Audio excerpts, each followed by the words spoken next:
This is Marco Reus. This is Shinji Kagawa. This is Nuri Shahin. Hello, this is Jadon Sancho. And you're listening to the Yellowwall podcast.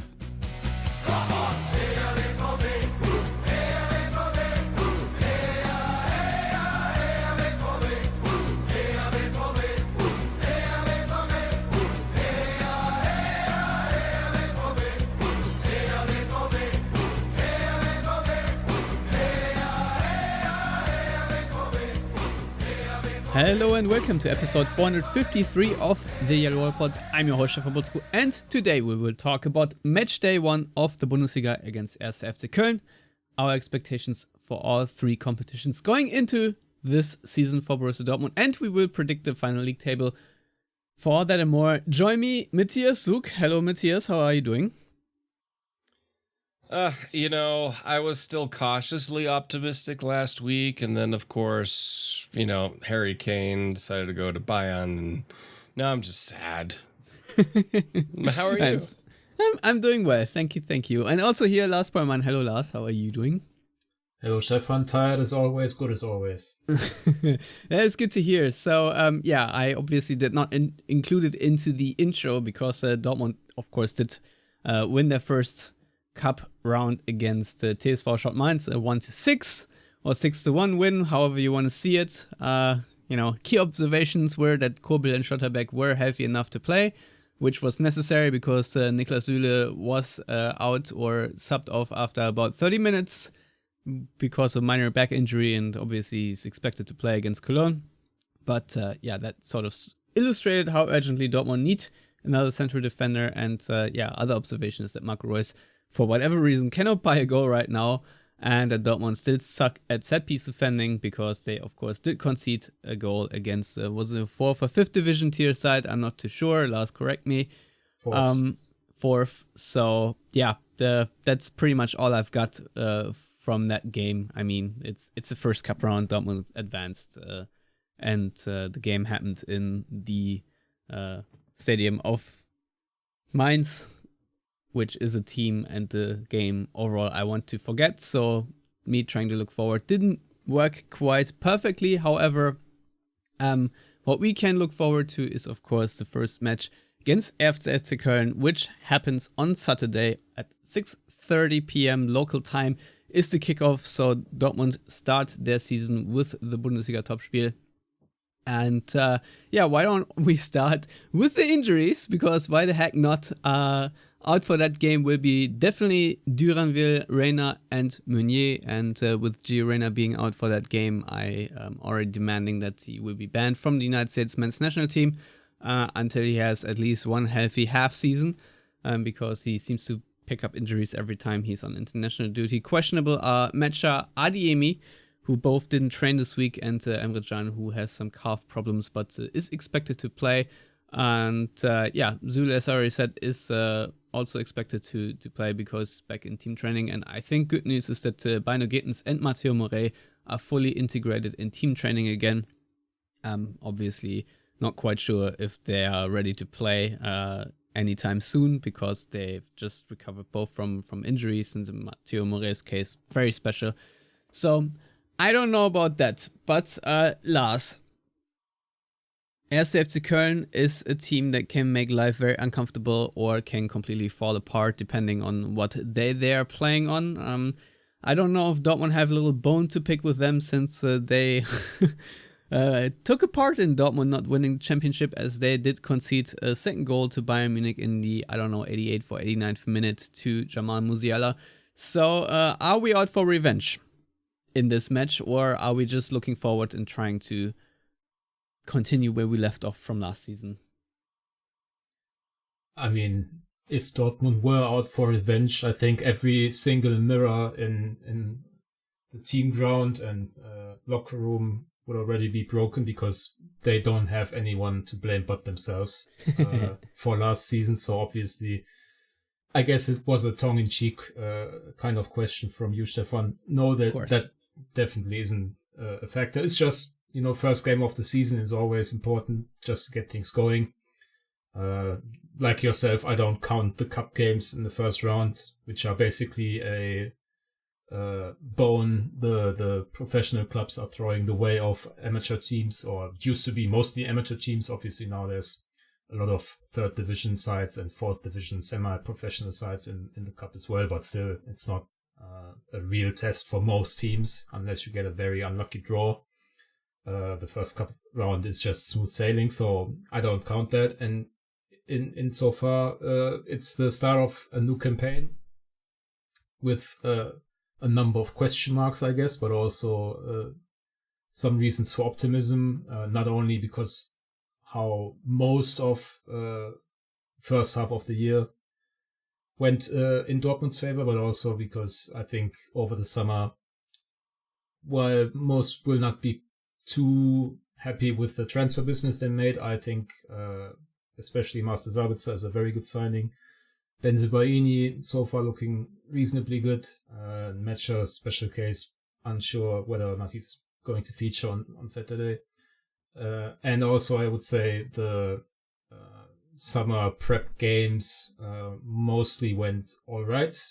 Didn't watch all of the American games, as it were, but just in terms of results, I think Dortmund won all but one of their summer matches, and that was a 1-1 draw against Chelsea, if memory serves. So Correct.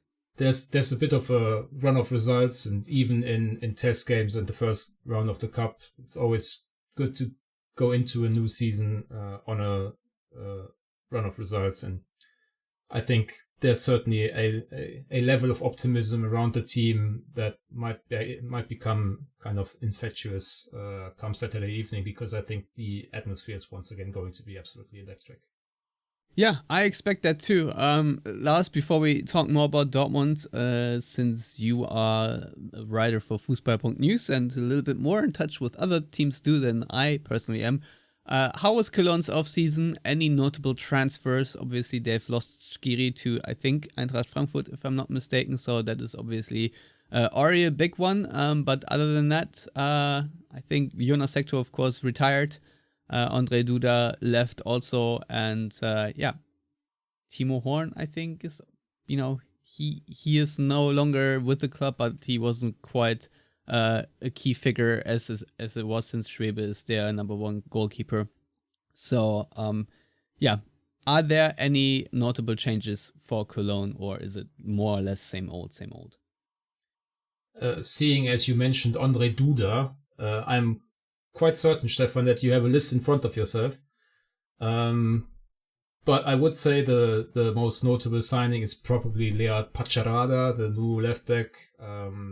Spent a couple of very strong seasons at St. Pauli in the second division. He's a bit older than you would usually assume a club like Cologne would like to sign new starters, but he's just quite good. Obviously not necessarily on the level of Jonas Hector, but someone who can whip in a mean cross. And we all know set piece delivery can be a problem against Dortmund, especially if Davy Selke plays, which there is still a bit of a question mark. He's out, I think.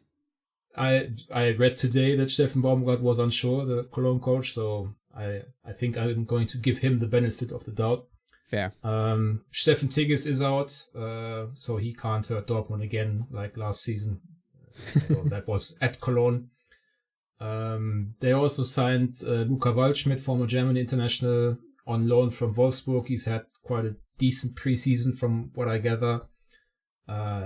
I mean, we know what Cologne are under Steffen Baumgart. They are very intense. They press you high. They make you work for it, let's say. They are hard to beat sometimes, but as you said, Stefan, sometimes they also crumble. They played against Osnabrück in the cup, which is one of the hardest draws you could get because Osnabrück were promoted to the second division this year. Cologne needed extra time, but beat them 3-1 in the end. And while Steffen Baumgart, the head coach, after the game was complaining about Dortmund having an easier opponent and 2.5 days of rest or more rest than Cologne, I tend to think that a difficult game in the first cup round can also be kind of an advantage because it makes the players more aware that the season has already started, and they don't have to shake off some rust that perhaps a Dortmund player who hasn't really been challenged by Regionalliga side, Schott-Mainz might have a bit more of an issue in the first, 20, 30 minutes of the new season getting into the groove of the game. Yeah, I would agree.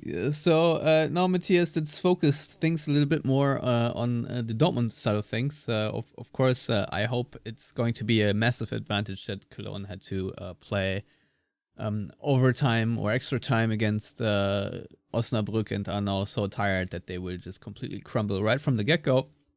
But what do you make of the first potential starting 11 that Dortmund may or may not field with Kobel, of course, in goal? Then you have Riasson and Bensebaini as your fullbacks, and I assume it's going to be Hummels and Süle again, because those have been the starting center backs, but maybe it's also Schlotterbeck and Süle. I'm not entirely sure who Terzic will pick, and I assume our double pivot in midfield will be Sabitzer and Can, and I also assume that Reus will once again fill in for Karim Adeyemi, who is probably not ready to start, and then you have Malen and Brandt in attacking midfield, and up top Aller. First of all, do you have any disagreements, other players you expect to start? And second of all, do you think that the Dortmund starting 11 more or less sets itself currently? Oh, I mean, I agree with your assessment. I think the only place that I wouldn't necessarily put my neck out too far to say that's set is the exact center back pairing, whether that's Süle and Schlotterbeck or Süle and Hummels. I think Süle is probably set. Who's next to him, I guess, depends a little bit on fitness. I'm okay with either one. The only thing with that lineup, I would then kind of, especially if it's Süle, even though he's deceptive in his speed with Hummels, is of course, if Dortmund commit too far up the pitch too often, and Köln simply go for, the typical longer ball counterattack that, see how speed works there, even though Riasson and Bensebaini do have decent recovery speed. That's really the only concern I have there. Other than that, yeah, I mean, it picks itself. Once Adeyemi is fit, Reus will be out, Adeyemi is in, and off we go. I mean, that's kind of the set picture right now. The good thing is Terzic has some options coming off the bench, especially Torgen Hazard. No, I meant more in central midfield. How he wants to mix that up a little bit with Mecha and Özcan coming in. And then, of course, you can throw in Marius Wolf either at the right back or in the right wing position if you want more a traditional winger out there versus someone who cuts in and so on. So there are some options there. I see Dortmund with more options than Köln. I see Dortmund as significantly better and higher quality than Köln. We all know that doesn't necessarily mean anything. But I do think two of the players that you specifically mentioned with Hector and Skiri being gone, I think that's actually significant for Köln. Those aren't players you simply replace. And I have very little confidence in Schwebe in goal. That being said, he's probably going to save like 20 clear-cut chances now because I said that. But, it's all looking very good for Dortmund. They have a home match. They've got a few extra days of rest. And, that helps players that maybe have a knock also come back to full fitness. So I think it's, in that sense, it's pretty clear-cut. Yeah, I mean, if we had a healthy bench or just more of a healthy squad, I think the options of the bench would be much, much better. I mean, if you have, for example, Bynoe-Gittens and Duranville available just for the last 20 minutes or so to players to throw in against a tired defense, or, Gio Reyna, of course, that, of course, makes a whole lot of difference than the options right now. I mean, attacking-wise, it's Moukoko, it's Hazard, if you will, and Marius Wolf, who I'm looking at, and of course you can, plug in Mecha, and I think he can also get a couple of things going on the offensive side of things. But yeah, really goes to show how many injuries Dortmund do carry into the season, and for me that's a bit problematic, and I hope that Dortmund can get a hold of things in that regard. sooner rather than later, because it does make a massive difference on the results overall, whether you have more players to make a difference off the bench more often than not. And of course, Karim Adeyemi, when he is fit together with Malen, I mean, Dortmund have been one of the most lethal attacks in this calendar year, if not the most lethal attack in Europe. So, yeah, to me, this is sort of where things, get to me. Become very interesting to me, whether Dortmund have a fit squad for once in the season, or relatively. I mean, injuries always happen, of course, but let's talk a little bit about the season goals, maybe about some parameters, because Tesic talked about conceding fewer than 34 goals this season to have your goals conceded average below 34. It was 44 last season. Lars, is it realistic for Dortmund, and considering I can already hear the no, for Dortmund to achieve that number in the Bundesliga, to be under or equal of 34 goals conceded over 34 match days? Just quickly, I want to talk back on the slander against Marvin Schwebe, the Cologne goalkeeper, because I think he's excellent. He should be in the Germany squad, and if Gregor Kobel were to be sold for 120 million to Saudi Arabia, which obviously isn't happening, my recommendation would be to sign Marvin Schwebe of Cologne. So having gotten that out of my system, realistic, probably not. I mean, the last time Dortmund conceded less than, I think, 41 goals. No, actually it was 34 in the first season under Tuchel. But the last time they conceded less than that, coincidentally or not, was in the 2011-2012 campaign, which obviously was, at that point, the best campaign any Bundesliga side had ever played, with Dortmund repeating the title under Jürgen Klopp. So, given that it's now 11 seasons since Dortmund haven't conceded more than 1 goal per game on average, I think I'm playing the odds and saying it's probably not going to happen, but I mean, there's quite a bit of room for improvement still. I mean, they conceded 44, as you said, 19 of which came in the second half of last season, 25 before. So there was already an improvement, and I would be quite happy if, 19 times 2 is 38. So maybe that's a somewhat more realistic number. And obviously the issue is we can all kind of make a mental note of Dortmund's away game at Bayern, which happens to be or tends to be a drubbing in the last few years, and I'm not necessarily confident it's going to be different now that they have Harry Kane. So the question is, how many is it going to be in the 33 other games? And there were, even in the second half of last season, a couple of games, thinking back obviously to Stuttgart, but also to the Schalke away derby, to the game that Shell Nalbavi mentioned again on this podcast in May, where, 1 too many goals conceded can make the difference between winning the title and not winning the title. And there's room for improvement, but until I see it, I remain a skeptic. Well, I'm right there with you, Lars.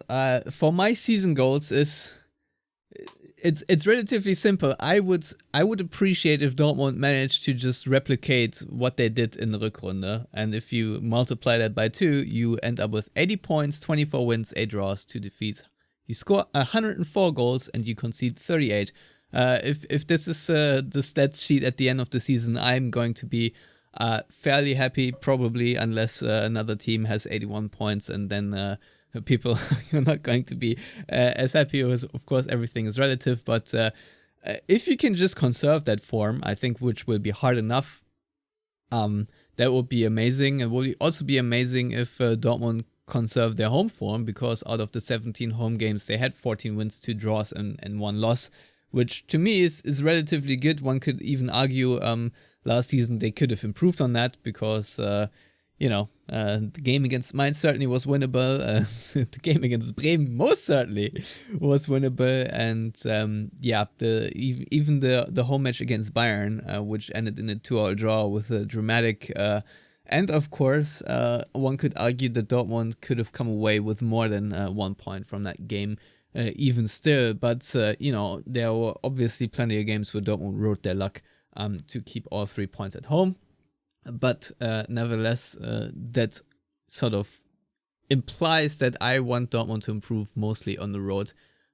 Because, if you look at the road versus the home versus away table, Dortmund had 44 points at home versus 27 on the road. Obviously, there's always a discrepancy, especially if the Westfalenstadion is your home stadium. It's logical that you will be better at home by much. Otherwise, it would not count for much that the Westfalenstadion is such an awesome stadium, but realistically it does. But if you just look at the goal difference, Dortmund had a goal difference of plus 38 at home versus just plus 1 on the road last season. So I think if Dortmund can improve on the roads, and especially of course against teams that are relegation threatened or do get relegated at the end, that also would quite help. Matthias, I've talked a lot about numbers now. Do you have numbers for yourself where you hope that Dortmund can improve, or just overall things you would like to see improve going into the next season? Be it injury management, set piece defending, or other things you would like to improve or be conserved? Well, ignoring the last match day and what Aller did on defending that corner, I actually think Dortmund did a pretty decent job in defending set pieces and attacking set pieces last season. Compared to previous seasons where that was a clear weakness, last season it wasn't a weakness.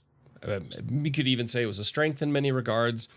So if they could just keep that, I'm cool with it. Yes, injury management. It seems like, there's been turnover in staff, also on the physio side over the years. It just somehow seems to be a constant thing. I don't know if it's just down to the play style of Dortmund. Less injuries would be great. I think that's what everybody likes. For me, the biggest thing is less long-term slump would be great. If we think about last season, after the first couple of weeks, Dortmund had a very long patch of very inconsistent play. And you can say that as much as we were not happy about a World Cup of Qatar, that long break, I would argue, saved Dortmund's season, because it gave them a lot of time to recalibrate. It gave Sebastian Aller time to come and become fit to be able to play, and the team refound itself in that period of time and completely turned things around. Now, they're not going to have that kind of a luxury, so to speak, this season.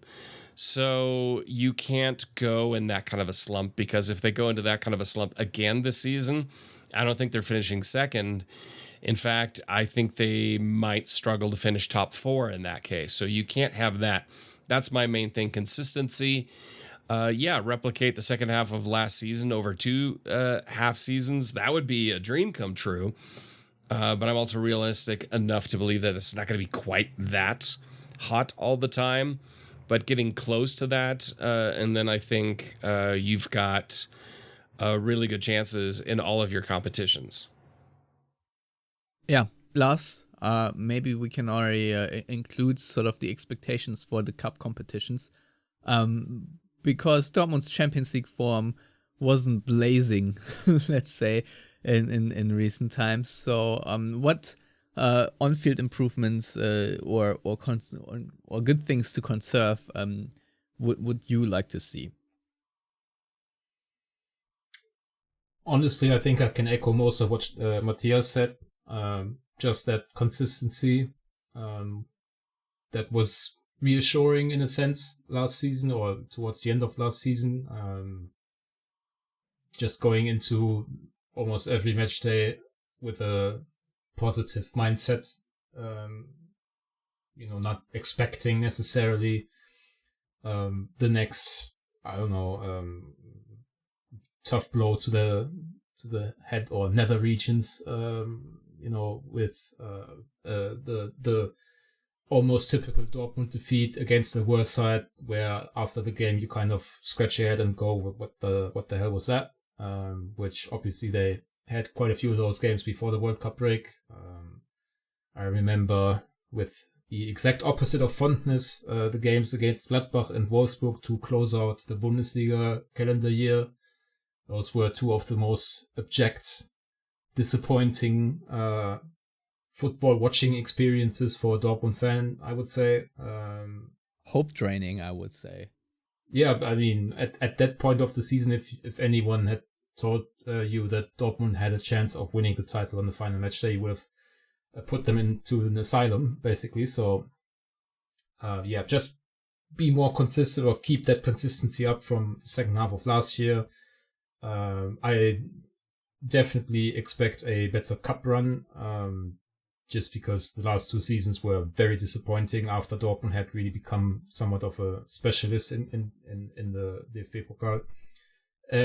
Champions League is always difficult, depending so much on the draw. I think last season I was actually quite fine with Dortmund's performances, especially in the group stage. They gave Man City much tougher games than a lot of better, in quotation marks, teams did last season. Obviously, Dortmund almost won at the Etihad before John Stones had a screamer and Haaland did what he did. The second or the return leg at Dortmund was a draw, if memory serves. Yeah, scoreless draw. Yeah, the Chelsea first leg was fine with a great goal by Adeyemi. The second leg, I think we can argue whether the refereeing decisions played their part in that or not. But ultimately, even if Chelsea had a very difficult season, obviously last year with all the turmoil in terms of the squad and coaching changes and whatever, that's still a team with enough quality on the pitch where if you are eliminated by that lot, it's not necessarily a huge disappointment for me. So depending on the draw, I would expect Dortmund to once again make it out of the group stage and then see what happens, see whom you draw. And perhaps one final thing for me this season, I would like for there to be less refereeing controversies and also just less whining and whinging from Dortmund players, fans and all that. I know I myself have been a part of that in recent past, and I've actually sort of made a new season resolution to no longer mention, refereeing mistakes or go into that too much, because you can't change it anyway. They don't. I'm assuming they don't do it on purpose. I think at the end of the day, it's very unlikely that especially a Bundesliga season gets decided by refereeing decisions to your benefit or the benefit of another team. So maybe we can all concentrate on Dortmund's performances a bit more, and I certainly plan to do that. All right, that's honorable. I will not make this resolution at all because I know myself there's no holding back when I'm pissed off, especially if Dortmund get host in a match against Bayern. So yeah, from that standpoint, that's I'm just gonna be honest. I will try myself, but realistically, we're not gonna be there. Matthias, and Lars, I've both asked you to make final league table predictions. And I hope you've written it out in front of you, because why the heck not? And why don't we start at the lower end with the teams that will be relegated? Matthias, who will be the bottom three teams? One of which, of course, will be in the Relegation. Who do you have penciled in there? So, I mean, the obvious candidates for me are Darmstadt and Heidenheim. As happy as I am for Heidenheim, I think that's a really cool story. It's a true Cinderella story. I just don't see either one of those sides having the quality or the resources to maintain the league. I'd be okay if they show me different, but I just think the gap between them and the next worst team is just a little bit too much. Also, when it comes to attracting players of quality to Darmstadt and to Heidenheim, those aren't exactly, Hamburg, for an example. If Hamburg were in the league, that's a more enticing locale for a player, at least. So for me, Heidenheim and Darmstadt are clear candidates for relegation. And then the other one down there, and this is both a belief and a hope, is Augsburg. I'd be perfectly fine if FC Augsburg get relegated or at least stay down there. To me, the quality isn't necessarily there. I don't see them adding much to the league. They annoy me every time I watch them play. On paper, a Mainz, a Bremen, a Köln, a Bochum, if you go by, the squad and so on, are lower quality than Augsburg. But I just think overall Augsburg are a contender for being down there. I was debating between them and Bochum, but I'm leaning Augsburg, and maybe that's a little bit also because I kind of want them to be down there. Yeah, this is how I make my picks as well. So 18th place, I have Heidenheim, Darmstadt 17th, and Augsburg 16th, and then 15th, I actually put Bochum. Lars, what about you? We are in agreement on Darmstadt. I think they are the biggest underdogs in recent years, just from a financial standpoint. They have a much lower wage packet, as it were, compared to Heidenheim. I think their promotion last season was already a bit fluky in a sense. I mean, they were top of the league for most of the second half of the season, but whenever I watched them, I tended to think that some of these games were decided by, the luck of the draw, basically. One chance being taken, another not being taken. And also Darmstadt have lost Philipp Tietz, their, in my opinion, best attacking player, to Augsburg. So, yeah, I can't see a way for them to stay up. Would be almost shocked if Darmstadt weren't. I would even say 18th, because I think they are much worse than anyone else. And they are going to be joined in relegation by FC Augsburg, in my opinion. Some of what Matthias has already said, just the quality seems a bit iffy. They were kicked from the cup after an abject performance this weekend. I think Enrico Maaßen, as much as I like him, is fairly likely to be the first manager getting the boot this season. And yeah, someone has to go down.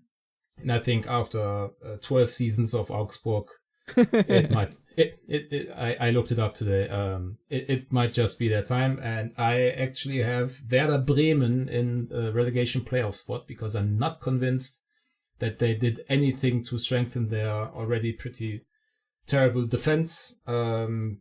I know second season syndrome is actually a myth in the Bundesliga, but sometimes myths have a kernel of truth, and I just don't get the vibes from Bremen. I think if Niklas Füllkrug were to leave in the second or in the 2 remaining weeks of the transfer window, I think I might actually put them below Augsburg. I'm just not convinced, despite the fact that I think Ole Werner is a top-level coach who, once he leaves Bremen, should get the opportunity to coach a club challenging for Europe in the Bundesliga. So where have you put Heidenheim then? 14th above Bochum. Huh, interesting. All right. And I think it's showing that you guys don't watch the second division much. No, not at all. I mean, why should you get up on Saturday mornings to watch Heidenheim against Magdeburg? Although that is a great game on paper, because Magdeburg are very fun side. Heidenheim, small name, very good team. Best coach in Germany, in my opinion, last few years, Frank Schmidt. As Matthias said, it's a true Cinderella story. That club does not have the background that you would necessarily assume is Bundesliga bound, but they've made shrewd investments in a couple of players. For example, former Dortmund youth player Jan-Niklas Beste has turned into an absolute menace from the left wing for them. Tim Klein-Lien's second division scoring champion of last season. He's definitely good enough to play for 2/3 of the Bundesliga, I would say. And most of the time, both promoted sides don't get relegated again. At least that's, the feeling I get. I did not look that up, but I think Heidenheim has a very decent chance to stay up, at least in their first season. Interesting. So I think Dortmund play Heidenheim on match day 3. Do you think that Heidenheim will sneak a point or maybe even 3 away from the Westfalenstadion? Just gut feeling wise. No, but I don't think that has anything to do with whether or not I think Heidenheim gets relegated. No. Plenty of teams lose in Dortmund and still not get relegated. Most of them, in fact. Yeah. Matthias, places 15 to, I don't know, let's go to 10 if you want. 10, yeah, that kind of dead zone where teams are kind of fighting relegation but then sneak it away. I will say that I'm going to be rooting for Heidenheim. I've been a Frank Schmidt fan ever since that that documentary that came out in 2012 when they were still playing in the Dritte Liga. And I was very impressed by Frank Schmidt at Heidenheim. Aside from when they played against Poisson, I never really noticed them. And that was just really cool. So for me, I have 15th Bochum. I think they're going to have one of those seasons where it's going to be on a razor's edge most of the time. 14th, I have Bremen for a lot of the same reasons that Lars just mentioned. I think if Füllkrug leaves, yeah, I would definitely drop them even further down. I mean, they've got Dux, but he's not Niklas Füllkrug. 13th, I have Stuttgart. I think they're going to flirt with relegation, but kind of move past that. Köln, I think, will be in 12th. I've got Hoffenheim in 11th. This is kind of that dead zone. And then 10th, I think, will be Mainz. I think they'll have one of those seasons where they're going to have a stretch of poor form, then a stretch of really good form, and then come back down to reality and kind of finish in 10th spot. Yeah, I'll be honest. It's very similar to what I have. I think I have Stuttgart in 14th. I have Bremen in 13th, Cologne 12th, and Hoffenheim 11th, and then Mainz also in 10th. Lars, how have you composed it?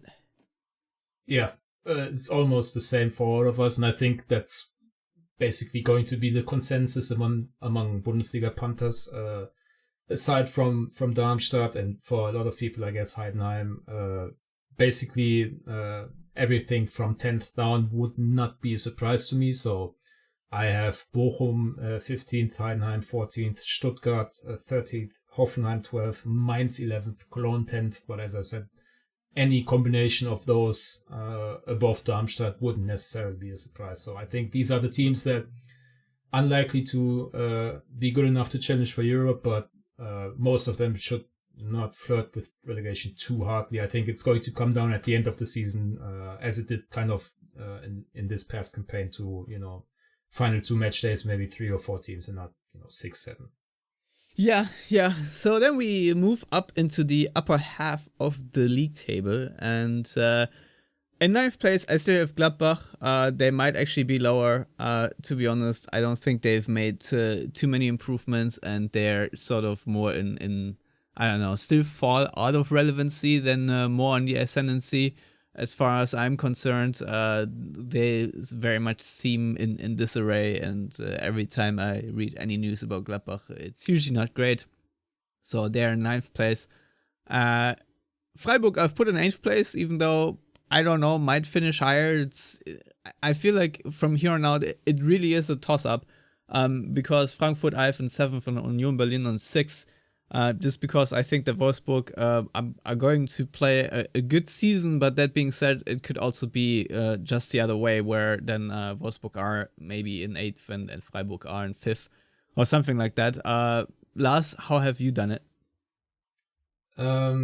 Quite similar again. I have Freiburg in 9th. Just think they haven't really done anything to improve their team too much. Obviously, they were very good last season, but something has to give in league table predictions at the in the middle of August, so I put them 9th.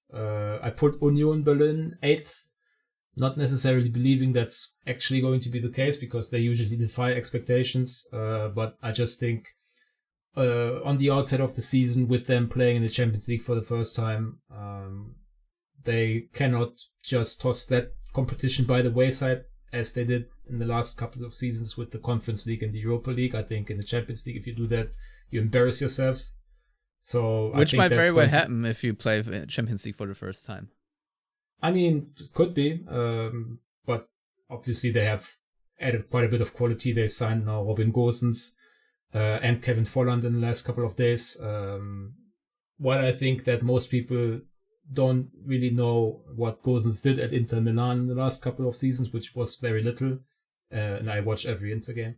That's still an improvement for them on the left side, and Volland, we know what he can do. So do you think? Sorry to interrupt, but do you think that Gosens is a better transfer than Ryerson for Union Berlin? Basically, I mean, he's obviously better as a right back, and Gosens, if I'm not mistaken, is more of a left back, right? Or am I wrong here? You probably know, but nevertheless, do you think just in sort of just terms of player quality, do you think that Gosens is a better player than Ryerson?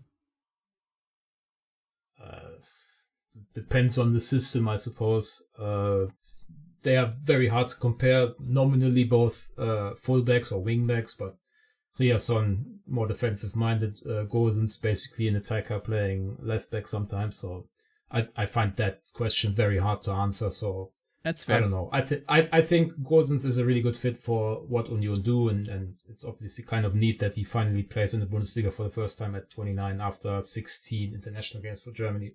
So yeah, I think I wouldn't be surprised if Union did better than I give them credit for here, but something has to give again.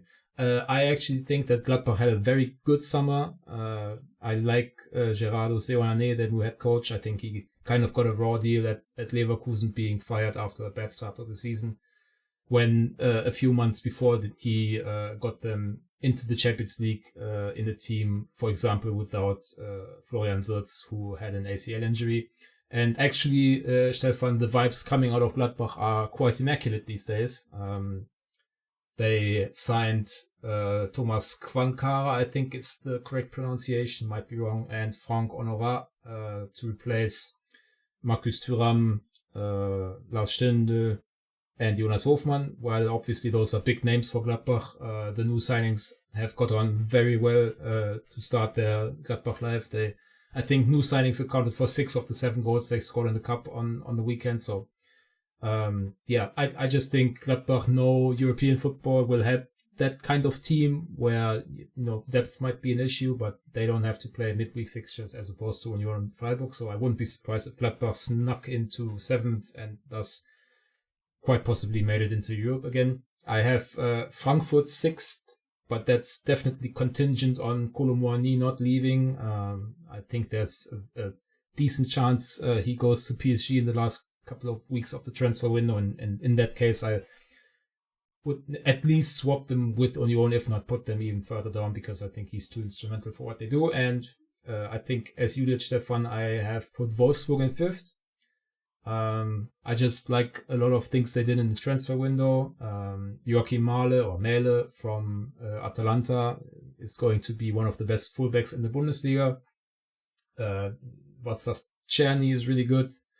And I think we saw last season a few times that team on the right kind of day can be really good. Obviously, they also had days like at Dortmund where they were trounced, but I think I wouldn't be surprised if Wolfsburg had a more consistent season and thus made it back to Europe. Yeah, Matthias, your top 6. Sorry, no, wait, 9th to 5th. I was going to say, we're just going to ignore 7 through 9. The funny thing is we all pick the same teams, slightly different order. I've got Gladbach in 9th just because I'm honestly not sure. I agree with Lars. Seoane is a great coach. I think he got a raw deal at Leverkusen, but I'm also, you're biased because you're semi-Swiss. Yes, exactly. I have Swiss children, so what am I going to say, right? I've got Eintracht Frankfurt in 8th just because I honestly don't know what to expect there. That's a bit of a Wundertüte. I just don't know. I hope for the best for them, but I have zero expectations there, but I think they'll be good enough to at least challenge for Europe. I've got Freiburg in 7th because I think they are going to be challenged by, being in the not in the Champions League, but being in Europe. That's always a challenge for a team like Freiburg, especially because they're two. They didn't really do much with the squad. I've got Wolfsburg in 6th. Just because it's Wolfsburg, and they have made a few interesting transfers. And then I've got Union in 5th. Now, I said last week I don't think Union will be in the Champions League, and I stand by that because I have them in 5th. But that was also said before Gosens came and before Volland. And I think those are two very good transfers. I think Gosens at Inter, those were, I'm not going to say wasted years, but kind of wasted years. Gosens was, if Union Berlin can get Atalanta Gosens back, that's a huge win for them. And then Volland, even though at Monaco last season he only scored 3 goals in 17 matches and never played 90 minutes, he'll be back in his element, and I think he fits the style and mentality of Union Berlin now, especially with Kevin Volland being 31 years old. So he's a different player now than he was 5-6 years ago. Does he serve pace is my question. That I'm not 100% sure. I mean, in France, it's kind of a weird league to judge, to be perfectly honest. The French division usually is a far more athletic league than the Bundesliga, so if you can hold up there somewhat, you should be doing okay. But he doesn't play. Yeah, but he didn't play. That's the thing. So it's kind of hard for me to judge it in that sense. But then again, Union Berlin last season... I personally have watched 0 Monaco games, so... Yeah. I mean, last season, if you think about the two dangerous strikers for Union Berlin, it was Jordan Sibicho? Is that how you pronounce his name? Pifok, depending on... Pifok, whatever. Pick a name. And the other guy whose name just totally blanked on me from the Netherlands, who was at ADO Den Haag, exactly. It's funny because my friends from the Netherlands are like, seriously, that guy, he's kind of a dope.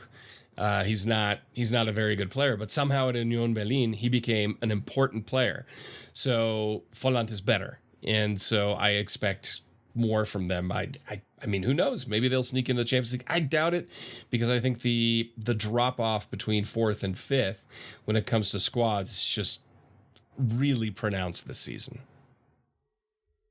Yeah, it's difficult. I guess I'll go first in doing the top 4, and I'll be honest, I'm really struggling because I do think that any of those teams have title chances, but my 4th place team is actually Leipzig, because I don't know if they can so quickly replace Guardiola and Nkunku, who of course was awesome last season, although he also had long stretches of injuries.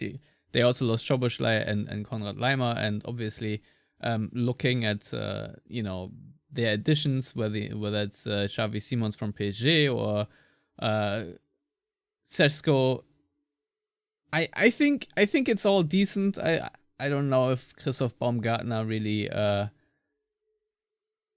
I don't know, but then I see Marco Rose as the coach, and given how great Leipzig's squad was at the end of last season, and how, I don't know, they sort of disappointed me toward the end of last season. I thought they would be much more competitive over time, but they just weren't. So with that in mind, I've put Leipzig there.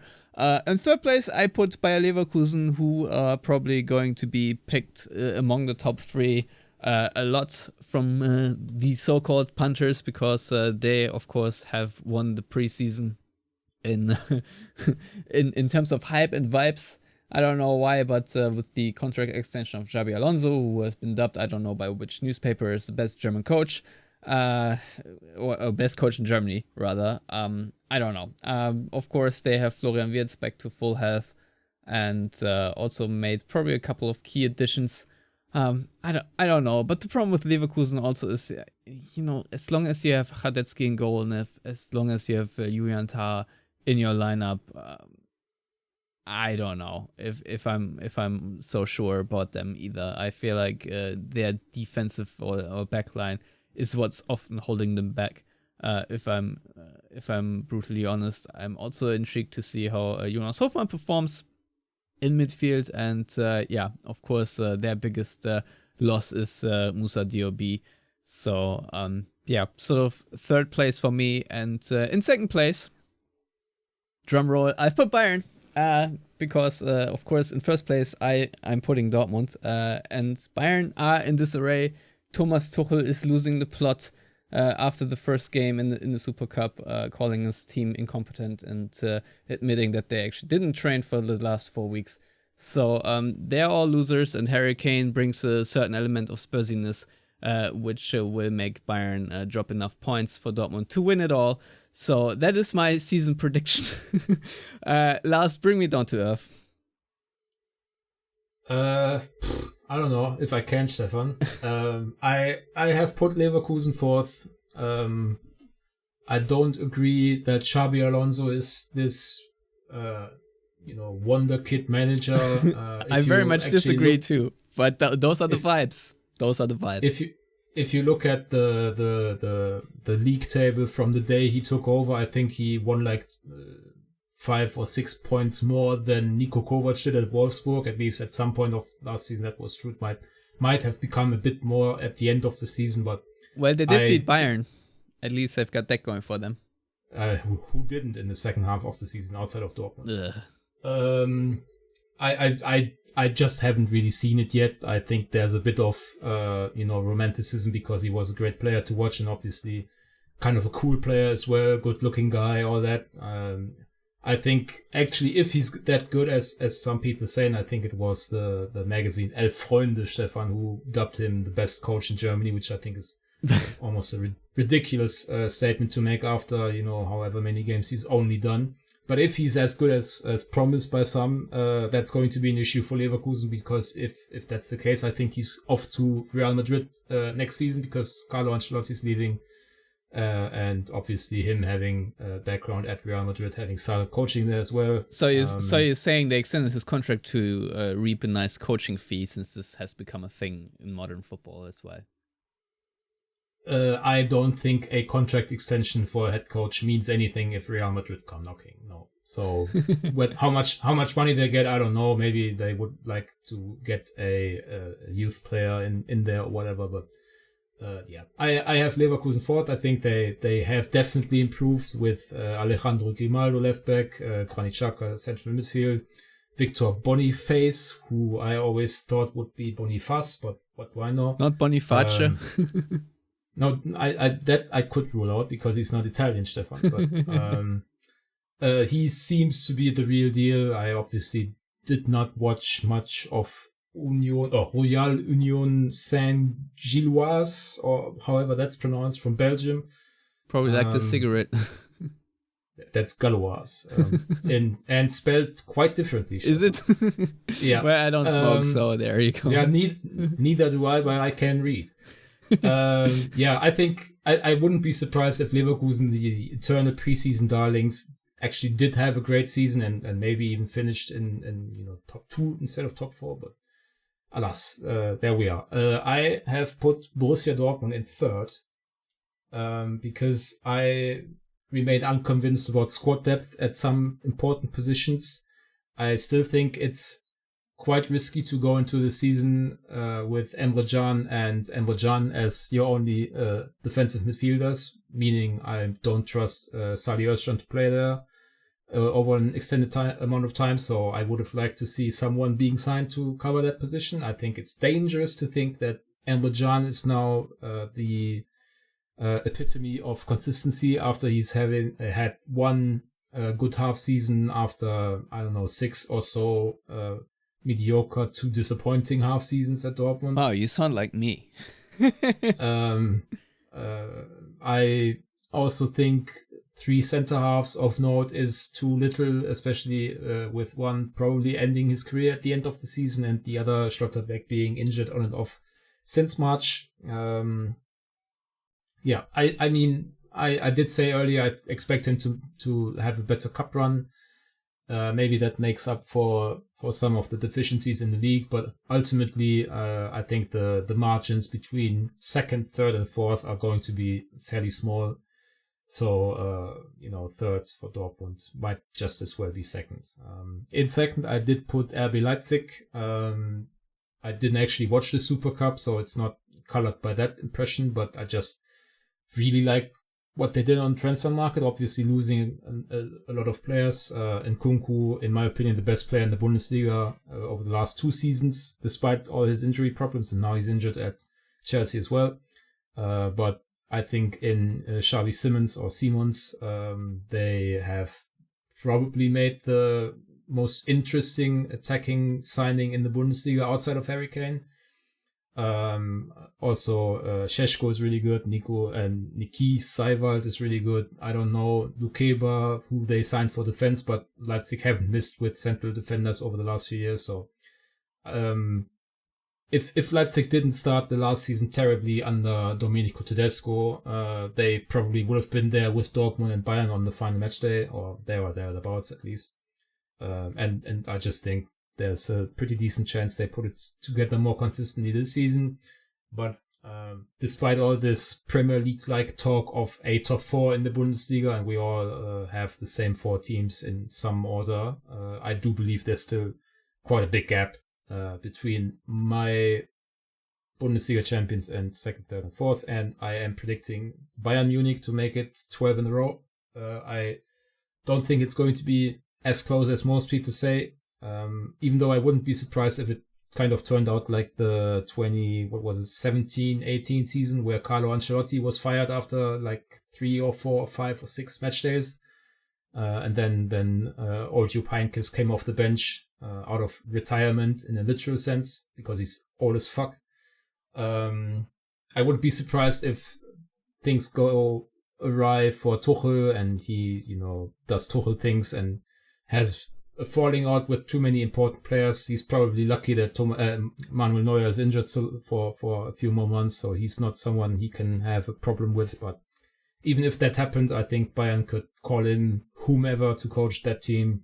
Maybe Xavi Alonso. I think, yeah, that might be a bit more of an issue, but I just think the talk of their demise, as it were, is overblown. I don't think they have going to have that amazing, 90 plus point season, but I think it's still going to be reasonably comfortable for them to win the league. And obviously I don't want that to happen, but this is a prediction game and not a wishful thinking game. So yeah, it's Bayern first, Leipzig second, Dortmund third, Leverkusen fourth. To be honest, it turned out for me a little bit that way. I mean, the pros in the Dortmund camp obviously are that Dortmund have shown a title-winning form, of course, and forget about the final match day. But in general, and of course, there are changes to the squad which might negate that, and I very much agree. Just 3 center backs, way too few. I'm very unimpressed by the double pivot. I think Sabitzer is a decent signing, but Can and Sabitzer, if this is your best double pivot, I think you will find better in the Bundesliga. And oftentimes, I think the strength of your double pivot does make a significant difference as how your season fares overall. So there are pros and cons, but the Malen Adeyemi, Aller, and Brandt quadruple in attack are really quite lethal and have shown consistently this year so far that they can really ball out and destroy teams. And so, of course, there is maybe some emotional momentum with Dortmund too, in some weird way, given how the last season ended. Maybe this is a little bit extra motivation they need. So hence my prediction. I'm just hoping for Dortmund to continue where they left off and that a couple of things do go wrong at Bayern. But am I super optimistic or certain that Dortmund will win the league? Obviously not. But I'm staying by my prediction because why the heck not? I mean, there are literally 0 negative consequences for me to be wrong other than Dortmund not winning the league, which has been the case in the past 11 years. So, Matthias, going into the 11th season of the Yellowwallpod, I don't want to I don't know, say anything about maybe we should stop the podcast and then Dortmund can win the league again. But what is your prediction? It's funny you said that. I just thought that. So my prediction, obviously we've got the same 4 teams. I have Leipzig in 4th. I think losing Coco is just kind of a big deal. Marco Rose, we'll see.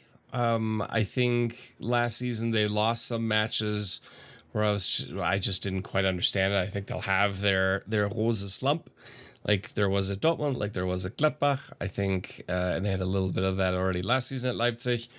So I think they're gonna be in 4th, really close.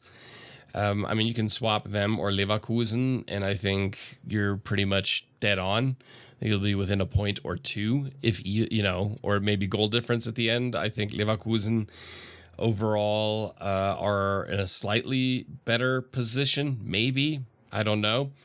To me, there is a gap there then between those two and Dortmund.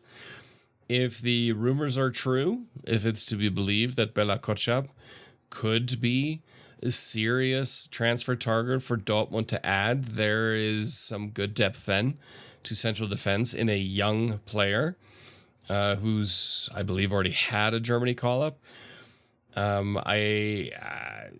the double pivot, I mean, Dortmund can also switch to a 4-3-3, and then you can kind of play that a little bit by ear. The rest of the squad I'm pretty happy with. I still think another striker wouldn't hurt, but if Bella Kotschap comes in, I'm pretty happy. And then I think, Bayern are going to win it for a 12th season in a row. Their missing ingredient from last season, aside from a good coach, that was really missing, was a striker. And they have that striker now in Harry Kane. I think there are still some question marks as to where the squad is going to formulate itself, but I think a 5-6 point cushion league win, having the league kind of wrapped up by match day, maybe 31 or 32, not by like 25 or 30, but closer to the end. I think that's kind of realistic. That being said, yes, Stefan, a little bit of Premier League Tottenham curse would be okay, because since the Premier League was formed, Tottenham have only won 1 title, and that was the League Cup in 2008. And I'll be honest, I don't count that. They won the FA Cup in 91, and shortly after that, the Premier League got founded. So it'd be okay if Harry Kane brings some of that with him, and then maybe Tottenham actually do something, which they won't, in return.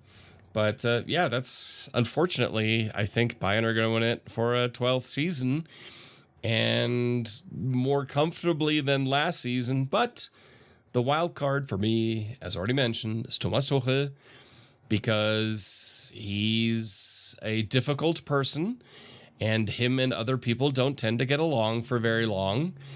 But like Lars said, you could find somebody who's halfway decent to come in, right the ship, and win.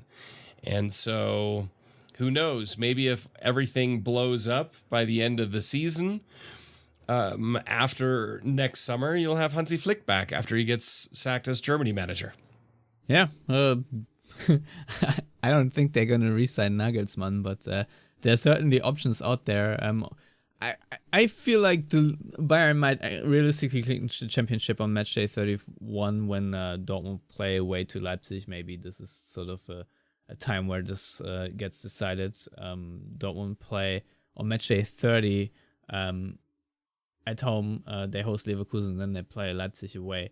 So maybe this week or 8 days or however many days will be in between, considering the scheduling, might decide it already, because these will be obviously 2 very tough back-to-back fixtures. So we'll see about that. But Bella Kotschap is obviously a name that rings very nice to a lot of Dortmund fans' ears. Lars, I remember you opinining in the positive on him as well. So might as well do this on the podcast while I have you here. Yeah, I would definitely agree with their idea to sign him. He is a still young but already internationally experienced center half, having played in the Bundesliga for Bochum, obviously.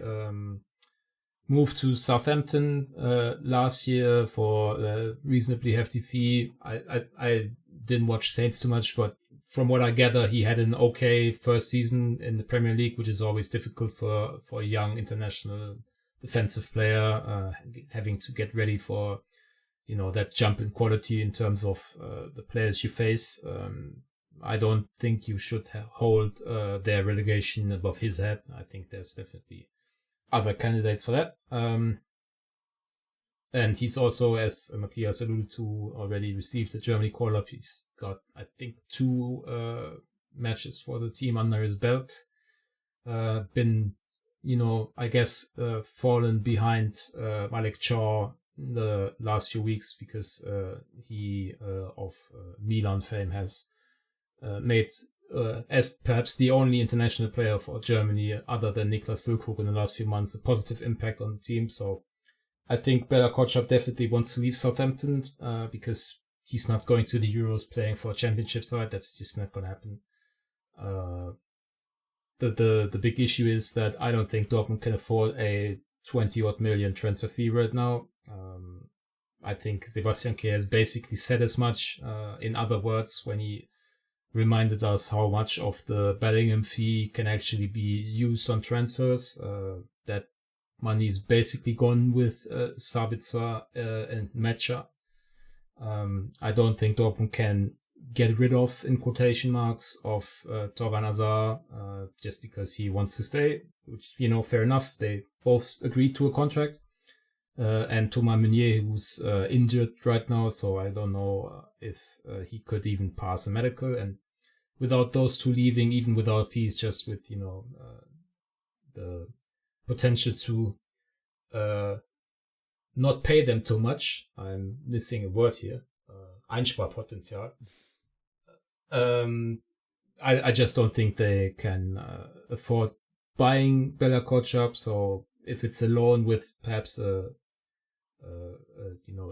buyout option at the end of the loan, I don't know how much interest Southampton will have in that, because obviously they are about to sell Romeo Lavia to Chelsea, or maybe that's even done already. I'm not up on my game on the silly English transfer market at the moment. So it's not like they desperately need to get rid of another player to balance the books or whatever. So they have also sold James Ward-Prowse, I think, this week. So Southampton aren't looking for money. They are looking for a good deal, and I don't think that Dortmund can give them one. So while I would definitely like to have Bela Kotchap, especially because, as I said earlier, I think this is fairly likely to be Mats Hummels' final season as a professional football player, and they don't have anyone really in the pipeline who can be trusted to play next season. I definitely rate Filippo Mane, the captain of the under-19 side, but I mean, he's probably a couple of years away from featuring for a professional football side. So they need someone, and I definitely would like someone who can already play this year, because we know Schlotterbeck has been injured, Süle has been injured, and might as well be needed at fullback this season if injuries strike there. Hummels is quite old, despite only being a few months older than me, which is a bad feeling to have. So yeah, they should sign someone, but I think Bela Kotchap might just be financially out of reach. Yeah, no, I totally agree with that, especially also looking forward to the season after the season. There needs to be a central defender, because replacing Hummels, I do believe, will not be easy when Schlotterbeck and Süle will, I assume, pretty automatically be your two first-choice center backs going into the next season after this one. So, yeah, I think you need a capable number 3 post Hummels, and signing that player, ideally you would do now at the latest in the winter, when you have maybe more savings potential with Hazard and Meunier then leaving. Who knows? But yeah, that's all that we have time for today.